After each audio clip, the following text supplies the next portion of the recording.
All right, this is the verse. My browser was not working. I don't know why it's not coming.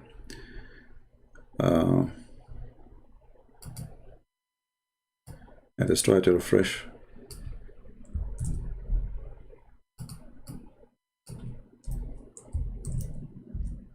Here we go. This is the Quran claiming that all panties sent to Muslims is coming from Allah. And the panties, by the way, it was covered by feather. If you read translation, by the way, here, we don't see the word feather as exist. Where is the word feather? They took it off. Feather. If we maybe let us try to change the translator. This is Yusuf Ali. Yusuf Ali. Let us take Shakir. See here, clothing to cover yourself. The word is changed, but where is the word feather? I don't, you know. Where is the feather? Okay. Let us try change the translator. Another idiot. Victor. No feather until now. The word feather disappear. Hilali and Khan. Okay, there is no feather. You know, the word feather disappear. But I remember there was one translation was honest, and he put the word feather there. So anyway, the point is, you can just keep switching translators until you find the correct translation. It should say clothing and feather. You know, clothing and feather. So Allah, He sent down clothing and figure, and you know, is it really the panty your wife is wearing is made by Allah? So that statement is a stupid statement, claiming that the one who sent the clothes on you is Allah. That is false. So when you say the Quran was, you know, saying that the iron sent down, that is a stupid statement too, because there it says that Allah, He sent the Quran and the iron down. That's mean anything Allah He give you is sent down. That's why it says the book sent down, the Quran sent down, your panty was sent down. The rain sent down, the guidance sent down, everything for Allah is sent down. And then the funny is Allah, He says, He keeps saying send down, but in fact He was on earth when He was doing this. So why He sent it down? Isn't it the Quran says that Allah, after He finished creating the earth, He went up to heaven? So send down after He finished creating the earth. Chapter 2:29, it says, after He created everything in earth. You see, everything is done. He went up to heaven. Here they say He turned into heaven. That's false. It says istawa ila sama. He rose up to heaven. Change the stupid translator. This is Kari. I don't know, this Kari is a new one. Let's see the Eid Biktal. He created for you that all in earth, and then He turned to heaven. Okay. Forget about, turn to heaven, which is supposed He should be. He went up to heaven. I'm sure you will find translation, but it says He created all for you in earth. You see it? So when they use this verse to say that iron was sent down, that's against what the verse here is saying, because Allah, He created everything in earth before even He leave the earth, which means Allah was in the earth, and then He went to heaven, and there was no heaven. And this is even before He created Adam. He created the earth. You see stupidity here. وَإِذَا قَالَ رَبُّكَ, because what the earth have to do with the creation of Adam? Remember, Adam in Islam was created in heaven, not in earth. You see the stupid Muhammad? You cannot make a story fit. According to Islam, Adam was not created in earth. So Allah created the earth, but Adam will live in heaven. And then He says, and I'm going to make a caliphate for the earth. But He created him to live in the heaven, and He said to him, go and live in the heaven. And the heaven is not the same as the heaven in the Bible. It's different heaven. It's a heaven in sky. This is why in the Quran says in different verse. You see, when you answer one thing, you will find yourself you are studying the whole book with me, right?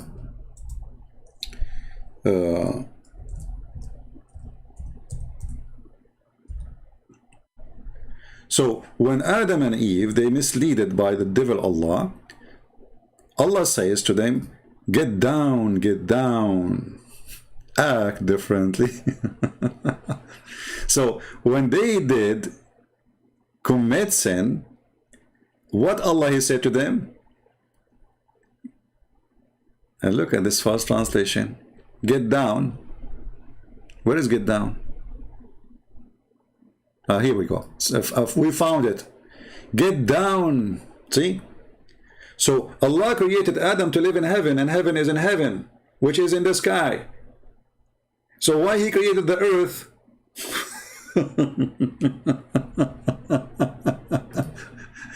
This is what happened when the one is making this or remaking the story is a monkey. Okay, have fun. Okay, now we go to Shabura. Mr. Shabura, you know, is a sheikh. You know, Mr. Shabura is a big sheikh. He's a lot of sheikh. You know, like there's sheikhs all over. Okay, look at him. And Shabura, he made an agreement with Anthony Roger that if we debate about the Quran, about the salvation in Islam, we are not going to use anything from Muhammad words. Ali, I want to begin by giving all praise and thanks to the only true triune God who loved me and saved me, and I pray that He'll do the same for Dr. Ali and other Muslims and anybody else who doesn't believe in Christ as Lord. Talking about salvation according to the Quran, from my perspective, is more than a little bit difficult. Anyone who's read the Quran knows, and here Dr. Ali would openly acknowledge this, I believe, the Quran is not a systematic book, but the real problem is that it doesn't even lend itself to being exegeted or systematized, in my view, into a coherent overall teaching on many issues, including salvation. After all, the Quran doesn't tell us when, where, or why certain verses or chapters were revealed. Stop, Anthony. Why he need to tell you? I mean, come on. Exactly. You see, the Quran is a book, like suddenly there's a verse came. But why? We do not know why. Why? Because the Quran is a stupid book. It's not like, okay, Jesus, He went to the mount and a crowd was there, and then Jesus said to them, no. Muhammad made a rap song, which is stupid and doesn't make sense. And then he put a verse, actually he didn't put it anywhere, he just said it. He make a statement. And that supposedly have connection with that incident which happened there. But nowhere in the Quran says what the purpose of this verse. And that's what make the book so stupid. So one verse speak about, let's say about tomato. The second verse is speaking about how to do laundry. Like what? What is the connection? Which is often critically important when interpreting something. You need to know the context. Moreover, the Quran doesn't tell us which chapters or verses are before or after each other, and so it's difficult to know which of Allah's changing commands or teachings are His final decisions on a matter. For example, as everybody's probably heard, in one place the Quran says people can't drink alcohol at all. In another place it says they can, just not before prayer. And then in still another place it says, it doesn't even restrict it to that degree. According to Muslims, the first thing I said was the last thing Allah revealed, and so reflects His final requirement. And the last thing I said came earlier and reflects a decision that Allah later changed His mind about. But the Quran doesn't tell us that. It just has these differing commands in different places. And so this is one of many examples where a person is left wondering from the Quran alone what Allah requires.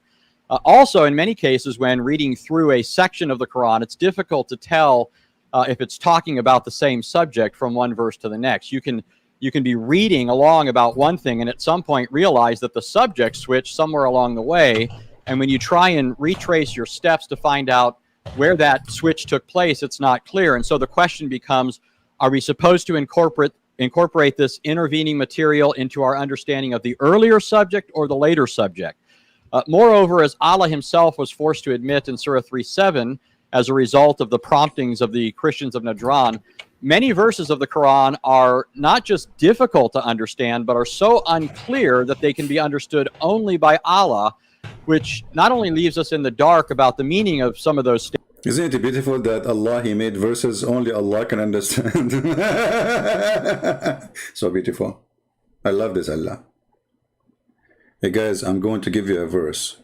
Only Christian Prince understand.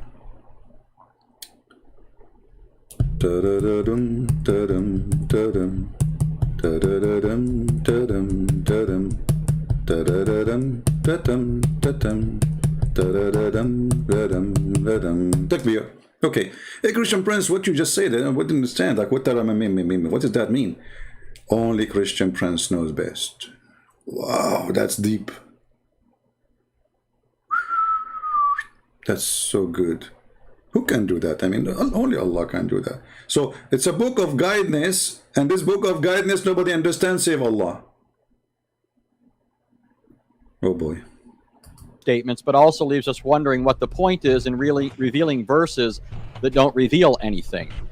In addition, the Quran tells us that those who try to understand the unclear verses have a diseased heart.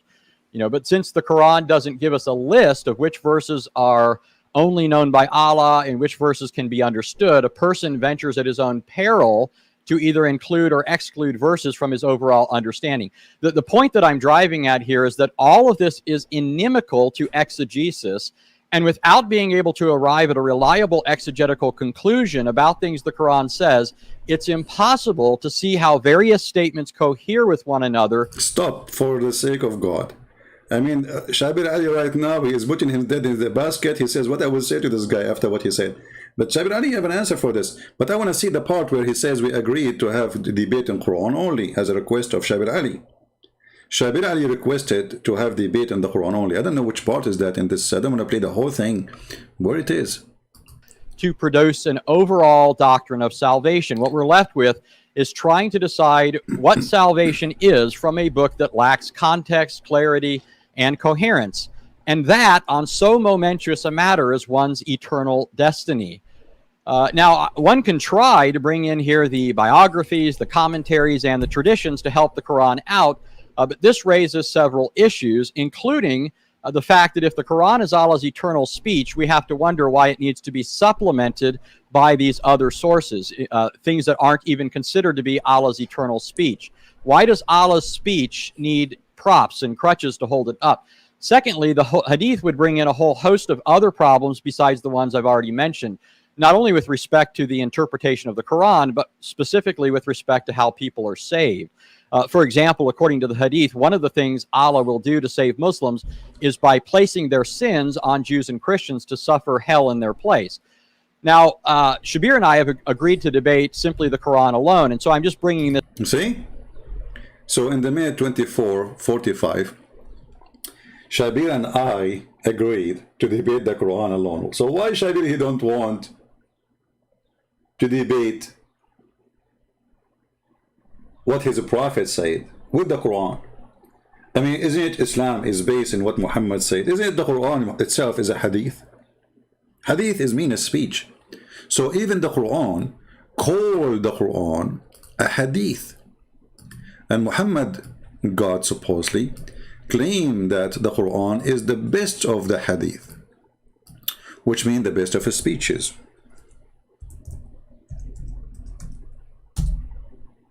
As you see, for some reason, here we go.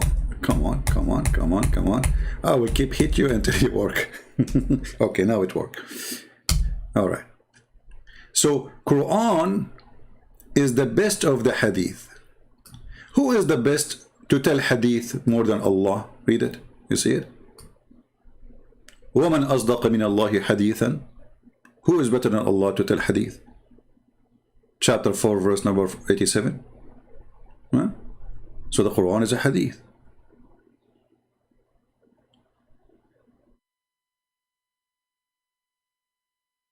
All of those words in the Quran is speaking about a hadith. A hadith. Quran is a hadith. See? In chapter 39, verse number 23, it says literally, the best of the hadith is the Quran.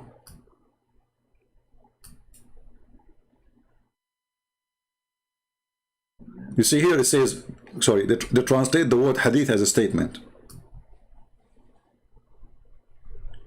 In Arabic it says, Allahu nazzala ahsan al-hadithi kitaban. Allah, he sent down the best of the hadith, a book. So why Shabir Ali, he don't want the hadith? Remember, the whole debate is about salvation, right?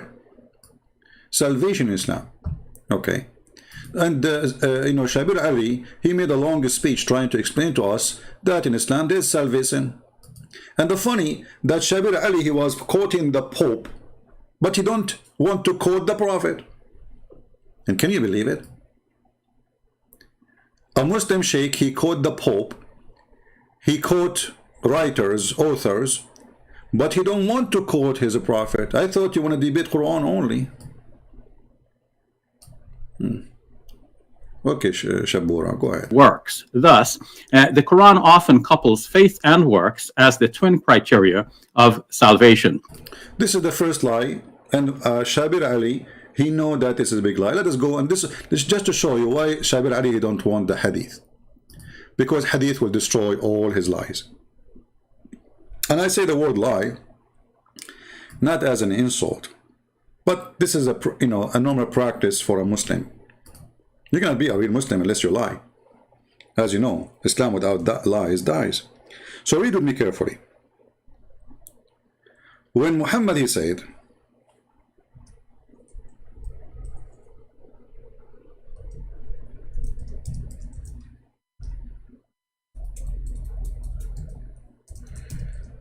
that a Muslim deed will not save him.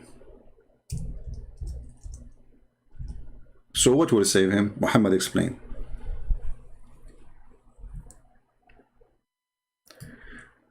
Here I want to show you how the Islamic deception work. If you read this hadith as an example in Sahih Muslim 28, 16e, it says, there's none of you whose deed alone, see the word alone? That does not exist in Arabic. So if you are a person who like Anthony Roger or David Wood or etc., you have to be depending on what the translation is saying, assuming that they are truthful. But here it's a lie. There's nowhere, actually, in the Muslim to show me the word alone. Actually, the liars themselves, they expose themselves by different translation in the same website, where the translation take the word alone off. Let us go.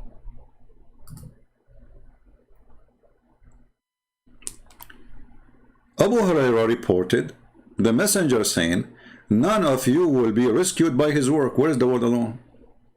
This is the same hadith. The word alone is gone. But this is the correct translation. Right?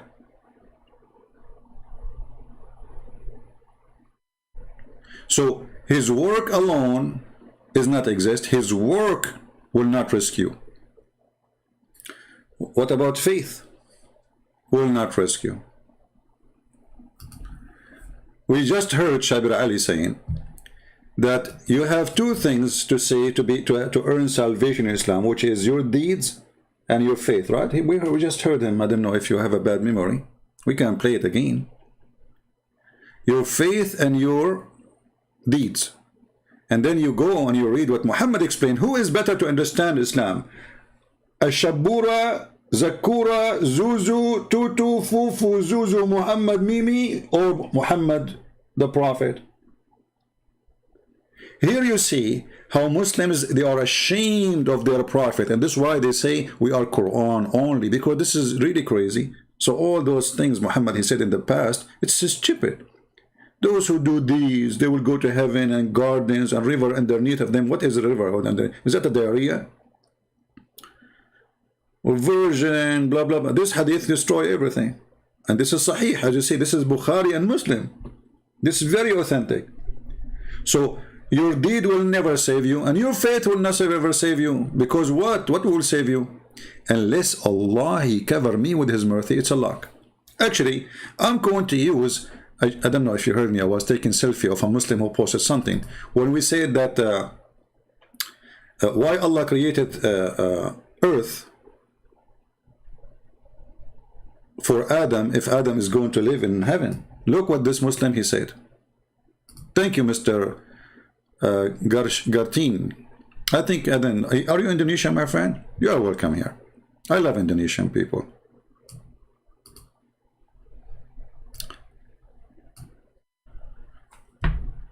Allah created the earth because he had predetermined for Adam to sin. Look at this. Did you see what I'm saying? So Allah predetermined sin for Adam. So Allah had a plan. So all Allah's statement to Adam was a lie. He told him, go to heaven. Don't eat from this tree. But Allah, he you know, he have a destiny to Adam that he will commit sin, he will ask for forgiveness, I will forgive him, I will send him down to earth. Like, what the heck? Look what you just did. You are in total agreement with your prophet, may Allah bless him and give him more vagina.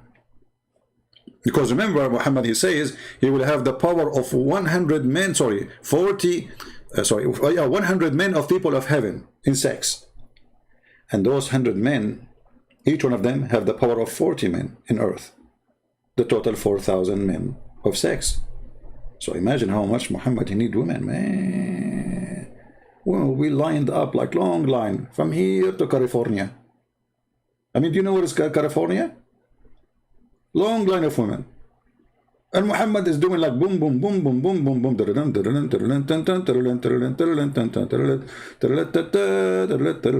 And by the way, in the heaven, there is no prayer. No, nobody pray in heaven. That's more. That's it. In heaven, you just have sex and eat falafel. Even the, you know. You were stating that Islam is stupid. Thank you. Sorry, I thought you are a Muslim. Anyway, but this is what Muslims they say actually, and we have many videos about it before. So, in all the speech of Shabura, he was trying to fornicate with the Quran. You know, they are fornicators of religion. They fornicate with their God. Let us try to deceive them and lie to them and give them some shish kebab, and we will not show them what the Prophet said, the first fornicator. Because if we show them what the Prophet said, they will be disgusted and they will reject the stupidity. So, what is going to save us? No deeds. None of your deed will save you. Okay, what will save you? Even Muhammad, even you? He said, even I. I like it, this guy who asked Muhammad, even you, because now he made it more perfect. He was asked, if not even he would. He replied, not even I, unless Allah cover me with his mercy. So it's about good luck. So all your deeds you do is for what then?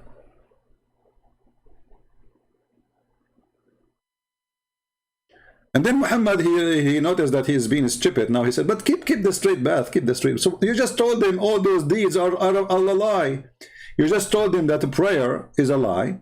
You just told them that charity is a lie. You told them that doing jihad, killing some Christians in Kabul airport and more than 100 Muslims in Kabul is not a, will not help you. It's a good deed according to Islam, but those deeds will not do anything to you.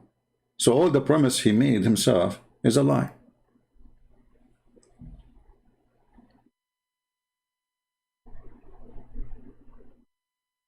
Do you see it?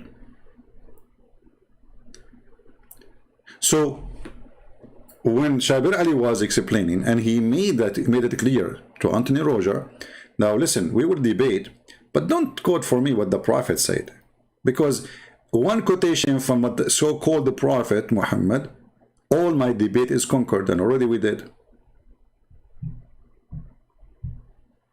Not only that, Islam teach some horrible things about salvation. If we can even use the word salvation in Islam, it doesn't fit anywhere.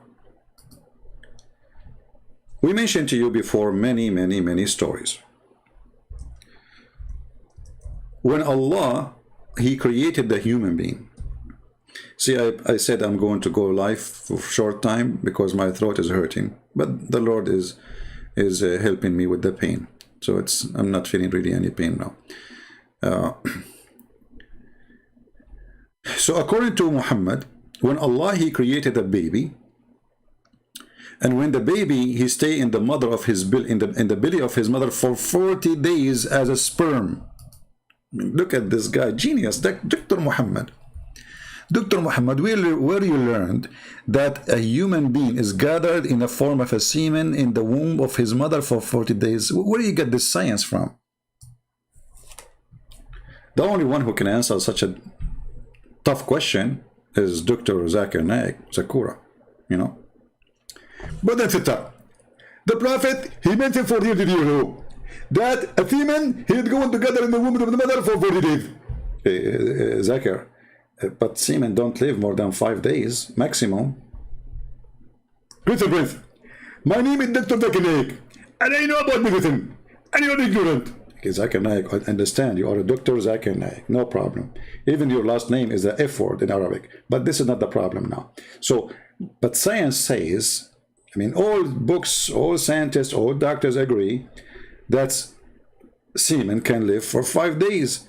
So how semen can live for 40 days and 40 nights in the belly of the mother, according to Muhammad? Great friends, first of all, you did lie. You just said that all doctors, they agree. And you forgot that you are talking to a doctor. I get you busted. So not all doctors agree. And I am a doctor, and I don't agree. Zakir Naik, as I know that you have a degree in donkeys, you know, you are a vet, you know. Good friends, I'm a doctor, not a vet. It's true that I was dealing with a lot of animals in my life, but this is not the reason to say I'm not a doctor. Okay, what? How you are a doctor and you say such a thing? 40 days semen, do you have a proof? First of all, a Muslim, he do not need your proof. Allah is my proof. Ah, Allah is your proof. You get me busted now here. I mean, that's it. I am in disability. Exactly. And then go me again and show me your face and tell me your name. What? This is Islam. And then Muhammad, he says, after he gathered you in the form of a semen for 40 days, it become a clinging thing. In fact, this is false translation. It says, it became a dead blood, alaqa. And then it become a flesh. And like that, 40 days. So 40 days, 120 days, you are done. According to Muhammad, a baby is done to be a complete baby in 120 days. And then the angels will come and breathe to him the soul. Look, angels can breathe to him. I thought Allah is the one. So angels are creators. I mean, do you see how dangerous this statement is? Angels, they breathe into the creatures. They create. Angels are creators.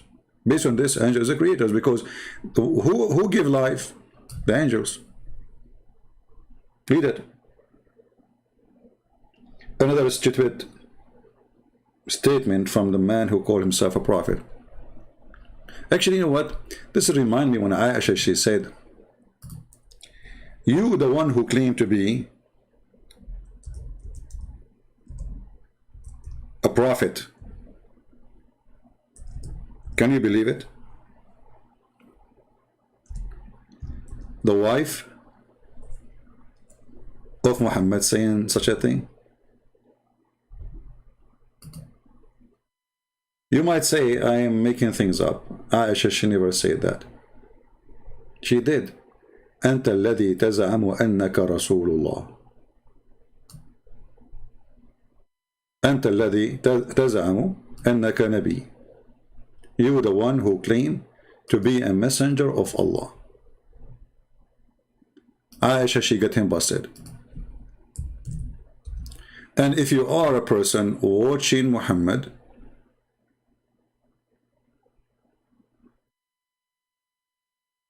at that time you will say the same thing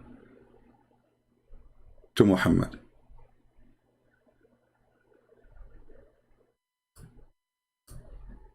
Let us see if we can find the hadith.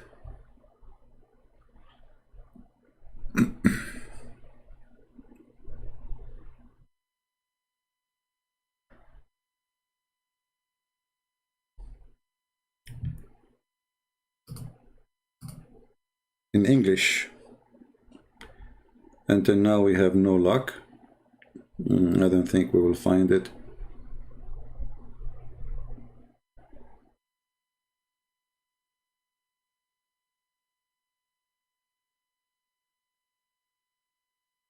Let us try another sentence.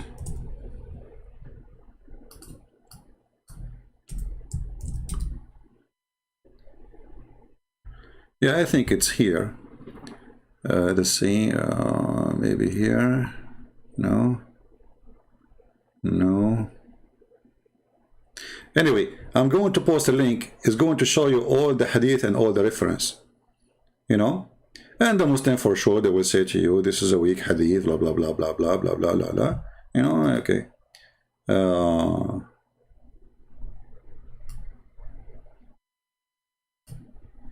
Yeah, as usual.